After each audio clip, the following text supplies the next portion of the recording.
街の安全を守ってくれているパトロールカー。実はパトロールカーにも働く場所によっていろんな仲間がいるんだよ。乗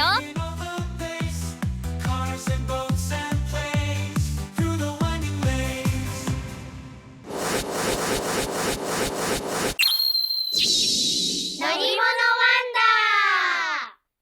ダー。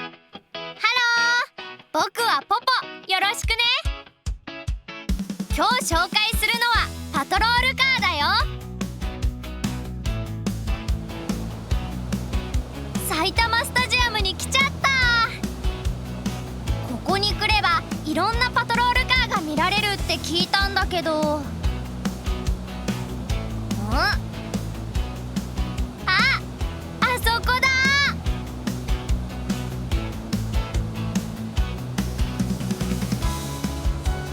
いっぱいあるな。行ってみよポポがやってきたのは埼玉県警年頭視閲式ね。ふれあい広場では警察車両の展示もやっているから見に行きましょう。朝も夜も。うわー、パトロールカーだ。こんなに近くで見たのは初めてだよ。すごくかっこいいね。ポポ、実はパトロールカーにもいろんな仲間がいてね。これはケーラパトロールカーっていうの。街を見回りしたり事件や事故が起こった時には駆けつけてくれるのよ。私たちが普段見ることが多いのはこのパトロールカーね。そういえば僕も見たことがあるよ。車の上に赤いランプを光らせて走っているよね。そうなの。この赤いランプは赤色灯といって、事件や事故が起きた時に光らせて周りの人たちに知らせているの。サイレンの音と一緒に光っていることもあるわね。しかもね、ポポ、この赤色灯、これからある変化が起きるの。よーく見ててね。うわー、上がってる。こうやって赤色灯を上げることで、より遠くの人にも事件や事故が起きたことをお知らせしているの。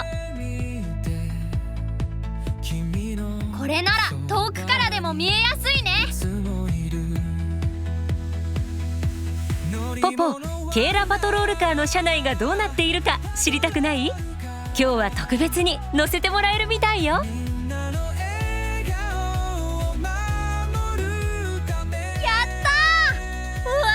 僕たちが普段乗っている車とは全然違うね。いろんな機械がいっぱいだ。ケーラパトロールカーの運転席にはおまわりさんの声を外に伝えるマイク、それからおまわりさん同士の連絡を取り合う無線機があるのよ。ポポ、このモニターは何のために使うと思う？普通のカーナビとは違うの？もちろんカーナビとしても使うんだけど、おまわりさんたちはこのモニターで110番通報の内容が知らされたり、別のパトロールカーの位置も分かるようになっているのよ。へえ、別のパトロールカーの位置まで分かるんだ。いろんな機械を使いながらお仕事をしているんだね。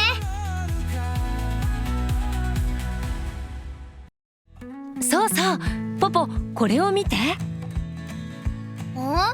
ケーラパトロールカーの天井に数字が書いてある。103？実はヘリコプター、日本全国の警察が持っているの。ヘリコプターが上空から見回りをして事件や事故を見つけたら地上にいるパトロールカーに知らせるのよ。その時に必要になるのがパトロールカーの天井にあるこの番号なのね。空の上から番号を見て事件や事故に近いパトロールカーに指示を送っているのよ。知らなかった。僕らの街を見守ってくれているのは地上だけじゃないんだね。さあ、次に紹介するのはこちら。これは高速パトロールカーといって、名前の通り主に高速道路で活躍するパトロールカーなの。うわー、パトロールカーにもそれぞれ役割があるんだね。この高速パトロールカーはスピードを出しすぎている車やバイクを取り締まったり、高速道路で事故や事件が起きた時に駆けつけて他の車を誘導してくれたりするの。へえ、あれ、さっきのケイラパトロールカーとは違って前に何かついてるね。これは何だろう。ポポ、よく気がついたわね。これはバグガードというのよ。高速パトロールカーは速いスピードで高速道路を走るから、運転席のガラスに飛んできた虫が当たらないように虫よけになっているの。これは虫よけだったんだね。さらにもう一つ違うのは、車の後ろについているこの大きな羽。これはリアウィングというんだけど、スピードを出しても安全に運転できるようについているのよ。なるほど、その場所に合った対策がされているんだね。ポポ、今日はリアウィングの下にあるトランクルームも見せてくれるみたい。トランクルームの中には車の後ろに置いて事故が起きないようにお知らせする三角掲示板や折りたたみ式の三角コーン、そして大きな旗も積んでいるのよ。車が速い速度でやってくる高速道路ではこれらの道具を使って車の誘導をするんですって。高速パトロールカーの運転席もたくさんの機械がついているわよ。高速パトロールカーは速度を計測できる機械がついているんだけど、測った速度がこの機械に表示されるんですって。おお、この機械で速度違反をした車も取り締まっているのか。すごいね。うわ、か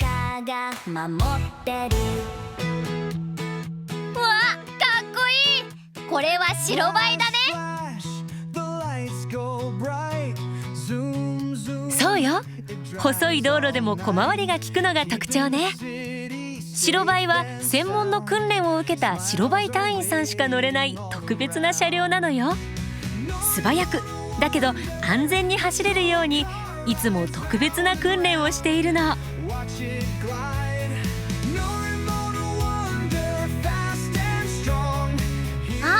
パトロールカーと同じように赤色灯もあるね。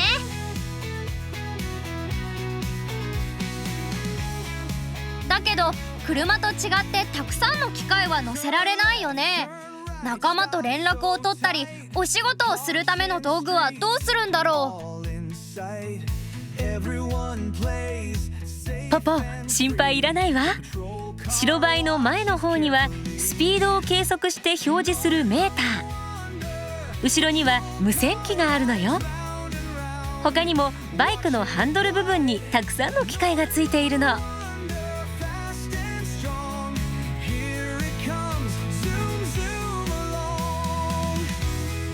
車のようにスペースは広くないけど、お仕事に必要な機能がギュッと詰まっているんだね。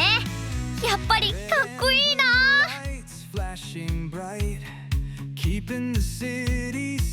他にも仲間がたくさんいるの。これは災害の現場で活躍する災害対策車。災害の現場で対応できるようにたくさんの道具を載せているのよ。それからこっちは衛星通信車。災害などの状況を撮影して県警本部や警察庁に映像を送る仕事をしているのよ。おお、ものすごい数の機械があるね。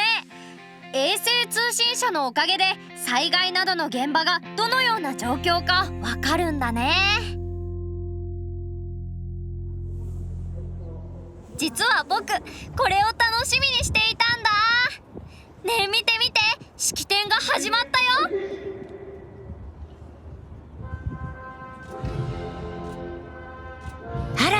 行進が始まったわね。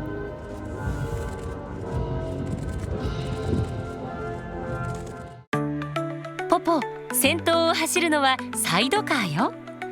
こういう時には偉い人が乗っていたり先導することが多いわね。うわー、すっごくかっこいいね。あ、ケーラパトロールカーが来たよ。今日は特別に乗せてもらえて嬉しかったな。おまわりさんになった気分だったよ。その後ろから来るのは捜査パトロールカーね。普段は車の上の赤色灯を出さない状態でお仕事していることが多いのよ。うわー、ヘリコプターだ。こんな近くを飛んでいるところを初めて見たよ。そうね、これだけ近い距離で飛ぶことができるから地上のパトロールカーとの連携もバッチリなのね。そっか、すごいな。おー、なかなか見られない白バイ走行演技が始まるみたい。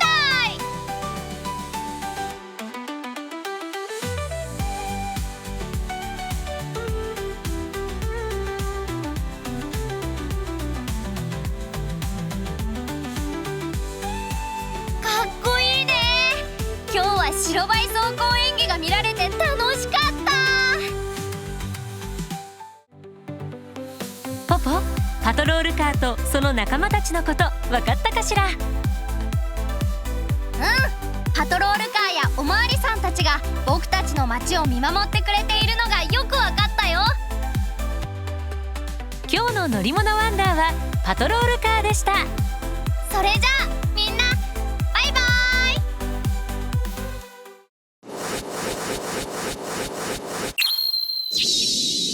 乗り物ワンダ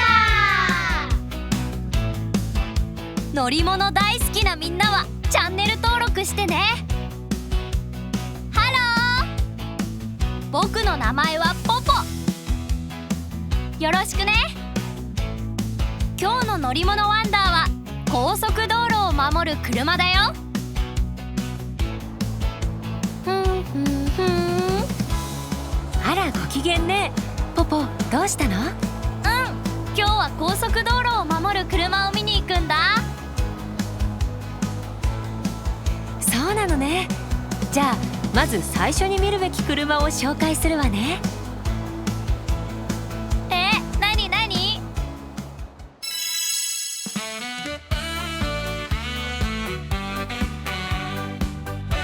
まず最初に紹介するのはこれ、ロードタイガーよ。ロードタイガーって強そうな名前だね。ロードタイガーの名前の由来は捉える、検査する、熟視する、正確な、素早いという意味の英語の頭文字を取った言葉なのよ。大きさはおよそ6メートル、重さは3160キログラム。メスのゾウと同じくらいの重さなのよ。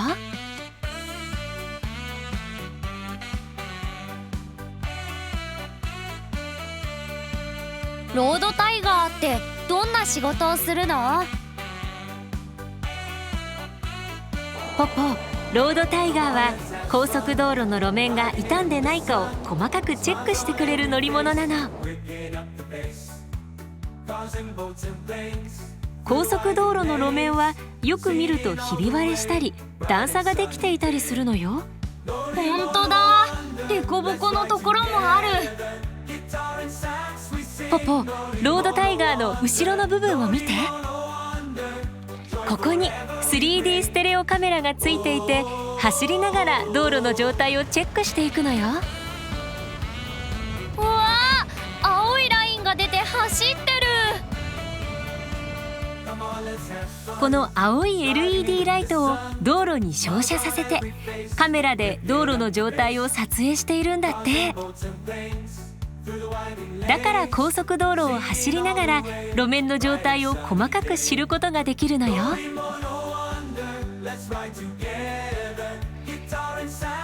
ちなみに撮影した画像は車内のパソコンに録画されて1メートル間隔で道路の状態を分析していくそうよ。へえ、ロードタイガーってとっても頭がいいんだね。ロードタイガーも高速道路の安全を守っているんだね。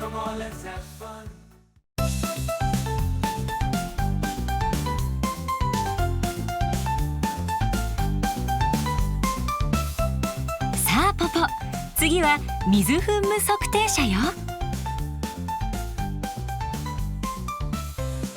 水噴霧測定車は大きさおよそ9メートル、重さはおよそ10トン。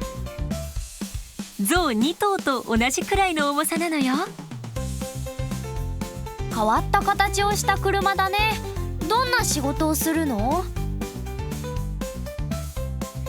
実は高速道路のトンネルの中の天井部分には、万が一火事になった時に火が燃え広がらないように水噴霧の機械というのが取り付けられているの。水噴霧測定車はスプリンクラーが大事な時にちゃんと動くか点検する車なのよ。へえ、すごく大事な仕事をしているんだね。今日は特別に作業する時の状態に変身してくれるそうよ。うわー、楽しみだ。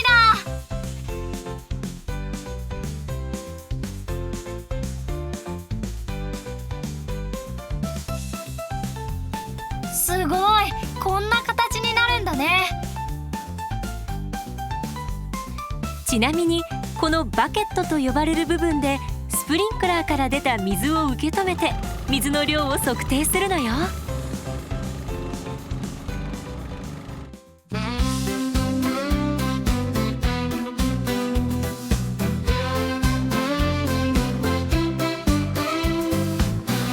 次に紹介するのはこれ、高所作業車よ。高所作業車の大きさは 8.5 メートル、重さは 7875キログラム。シャチと同じくらいの重さなのよ。高所作業車は名前の通り高いところの作業をするときに使う車。高い橋での作業で活躍するのよ。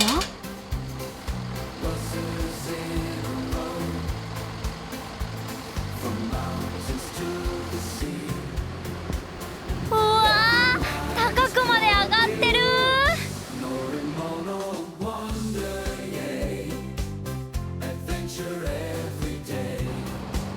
このクレーン車が一番高いところまでアームを上げると、なんと27メートルもの高さになるのよ。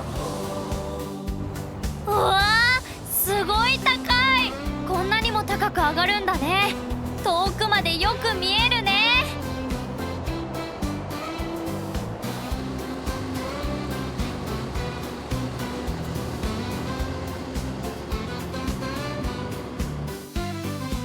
じゃあここでクイズよ。このクレーン車は何の作業に使うでしょうか。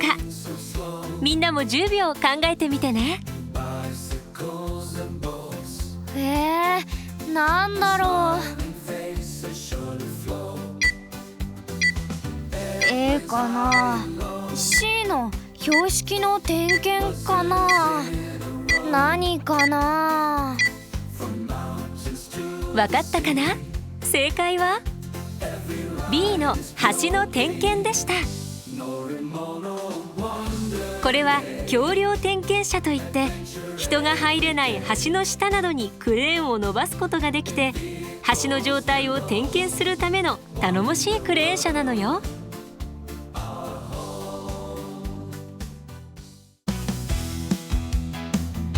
ポポ、高速道路を守る車のことが分かったかしら。高速道路ではいろんな種類の車が働いてくれているから安心して走れるんだね。いつもありがとう。お仕事頑張ってね。今日の乗り物ワンダーは高速道路を守る車でした。それじゃまたね、バイバ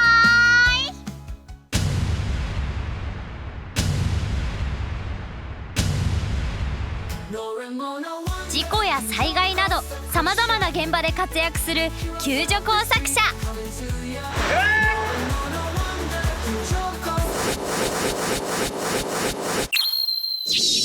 乗り物ワンダー。ハロー、僕はポポ、よろしくね。今日紹介するのは救助工作者だよ。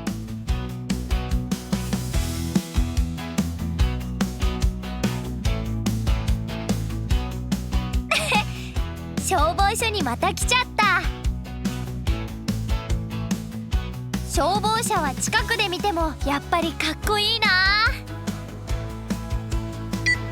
ポポ、これから消防士さんが集まってくるわよ。まだ8時20分なのに。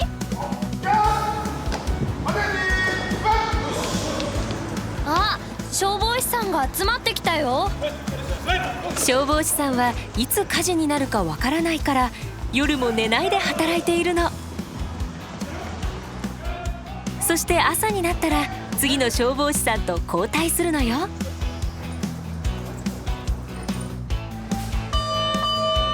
消防士さんのおかげで僕たちは安心して生活できているんだね。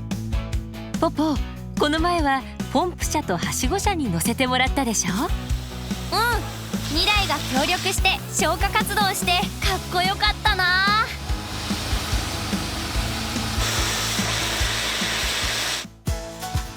今日は特別に救助工作者を紹介してくれるわよ。救助工作車？あれ、この消防車はいろんな道具が積まれているけど。そう、災害や事故でここにあるさまざまな装備を使って救助する車なの。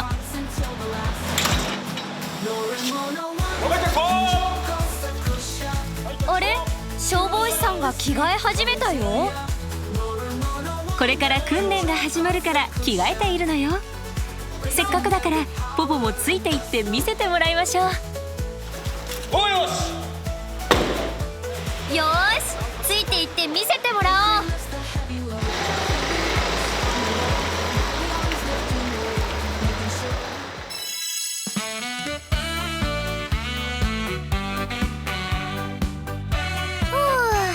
やっと着いた。一体どんな訓練をするのかな。ここ松戸訓練センターではいつ火災や災害が起きるかわからないから日々いろいろな訓練をしているの。訓練の様子見学させてもらいましょう。やったこんにちは、ポポ。今日は訓練の様子を見ていってね。ー。うん、何から見せてくれるのかな。早速紹介したいのがこの救助工作者たちだよ。救助工作車が3台も並ぶと迫力あるな。Come on, let's have fun. Riding in the sun. Smiles on every face. Whipping up the pace. Cars and boats and planes. すごいね、かっこいいな。 Singing all the way. Bright and sunny day. Norimono wonder. Let's ride together. ポポ、救助工作車は大きさおよそ8メートル、重さ11トン、オスのシャチと同じくらいの重さなの。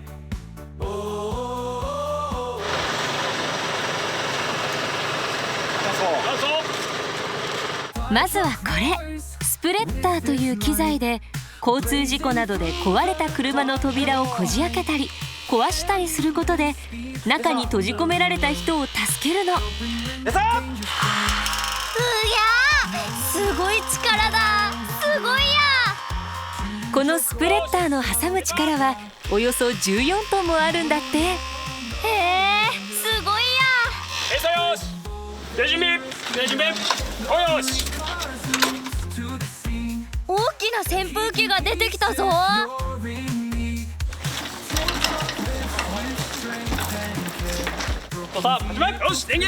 これは大型ブロワーといって、煙やガスなどを素早く外に出す装備で火災現場に欠かせないものなの。すごい風だ。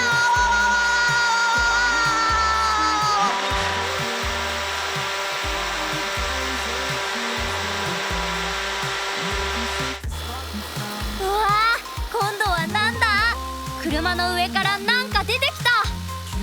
これは照明装置で地上6メートルまで上がり、左右180度回転できて夜間の活動に欠かせないものなの。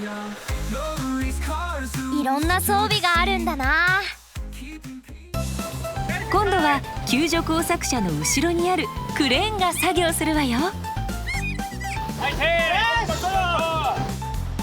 このクレーンでどんな作業が始まるんだろう。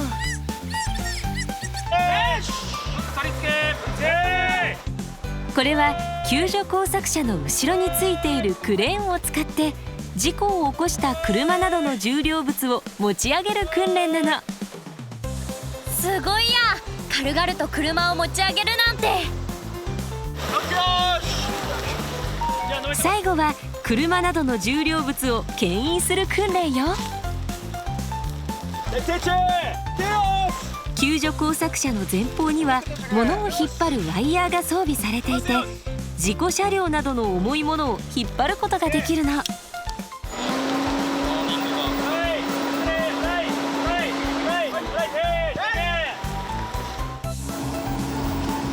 わー、重い車がゆっくり引っ張られてる。救助工作車にはいろんな装置や機材が装備されているんだね。じゃあポポ、ここでクイズよ。救助工作車には人命救助のための道具が何種類積まれているでしょうか？結構いっぱいあったからな。2の50種類かな。わかったかな？正解は3の100種類以上でした。救助工作車はさまざまな現場に向かい対応するために100種類以上の道具を積み込んでいるの。すごい！そんなにたくさんの道具を積んでいるんだ。それを全部扱える隊員の人はすごいんだね。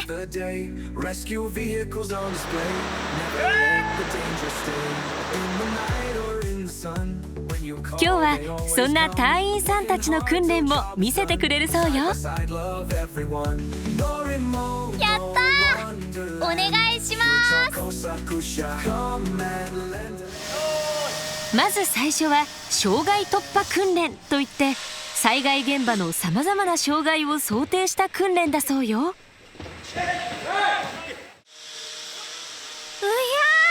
すごい速さでロープを渡ってる。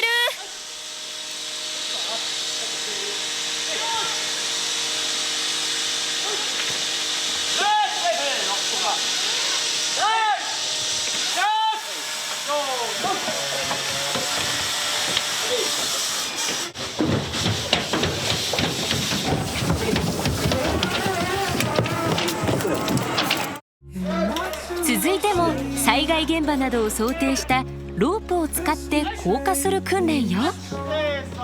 あっという間に降りちゃったよ。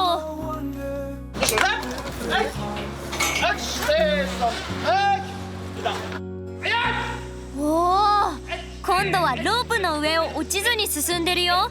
すごい！これはロープブリッジとかといって、災害現場などで侵入の技術なの。日々のこのような訓練が災害現場で素早い救助活動につながるのね。これからもお仕事頑張ってね。今日の乗り物ワンダーは救助工作車でした。それじゃあまたね。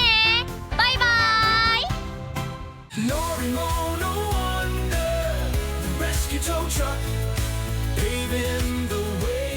地震や台風などの災害が起きた時に活躍する災害対策レッカー車。みんなで力を合わせて助けてくれるよ。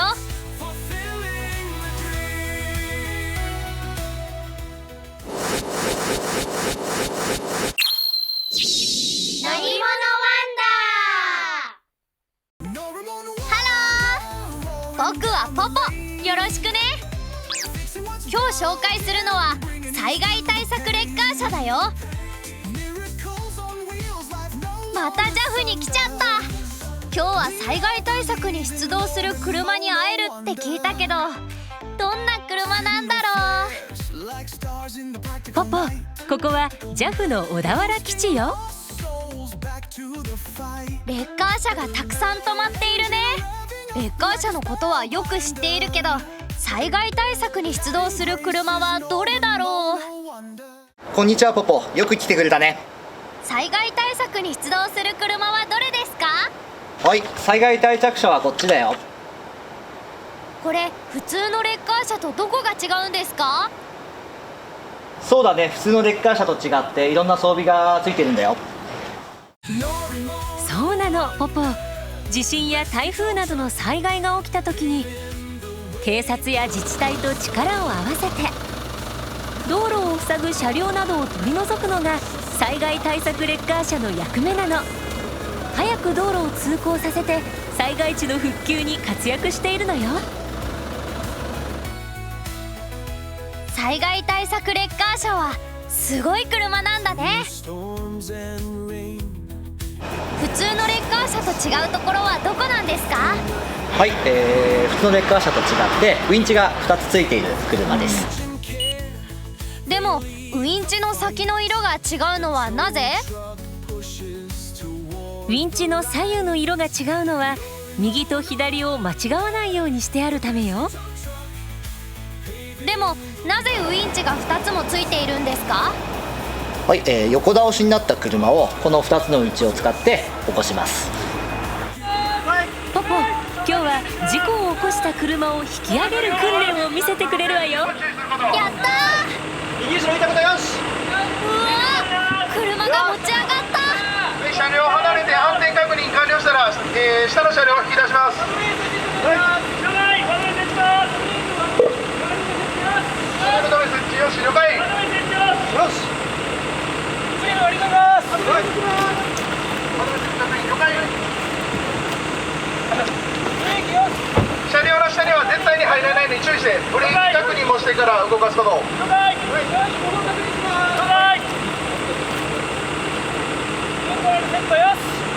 レーキ確認お願いします。ブレーキ離します。ブレーキます。ブレーキ確認 OK。ブレーキ確認了解。流れ止め外します。はい。さあ押します。十分注意して動かすこと。ブレーキ離します。大丈夫そのまで。おー、下の車が抜け出せたね。燃料漏れなし。なお角度変わるんで、オイル漏れ、ガソリン漏れの可能性があるため、消火器の準備。最後に前の車を下ろしたら完了よ。このように JAF ロードサービスの隊員が特別に訓練を受けて災害救助に当たるの。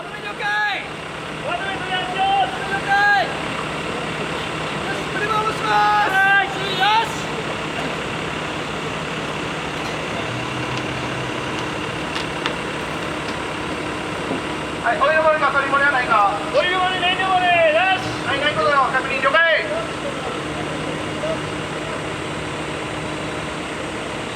オイル漏れ、燃料漏れ、なし。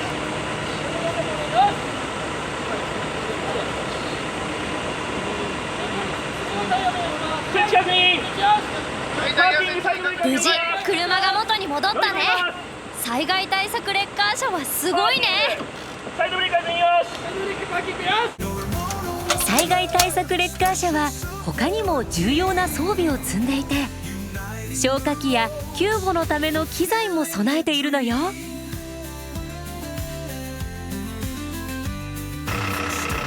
そして災害地では作業をしているのを周りの人に知らせることも重要なの。だから作業中という標識も出るようになっているの。じゃあポポ、ここでクイズよ。災害対策レッカー車は災害以外にも出動する場面があります。それはどんな時でしょうか？ 1. 大雪、2. 火事、3. 船の転覆。1の大雪かな。ではみんなも10秒考えてね。わかったかな？正解は1の大雪でした。大雪の時は車が動けなくなったりスリップしたりするからとても危険なの。そんな時も災害対策レッカー車は活躍してくれるのよ。災害対策レッカー車はどんな時も助けてくれるんだね。うわー、こっちは可愛らしい車がいるよ。この車は何ですか？ポポ、これはね、バン型サービスカーといって、砂浜だとか山道だとか普通の車が入っていけないような場所ではまってしまった車を、この前のウインチを使って引っ張り出すための車だよ。ウインチ？そう、このバン型サービスカーの前の部分にはこのようなウィンチと呼ばれる装置がついているの。このウィンチは見ての通りロープが前まで伸びるようになっているの。このウィンチを救助する車に接続して引っ張り上げて救助をするのよ。うわー、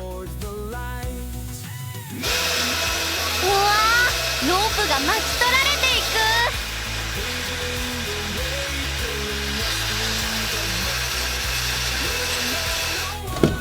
く。他にも砂浜や山道での救助を想定してさまざまな機材も積み込んでいるのよ。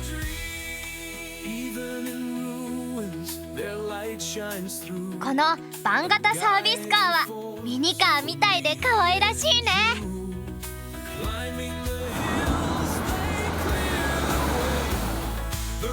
ポポ、災害対策レッカー車やバン型サービスカーのこと分かったかしら？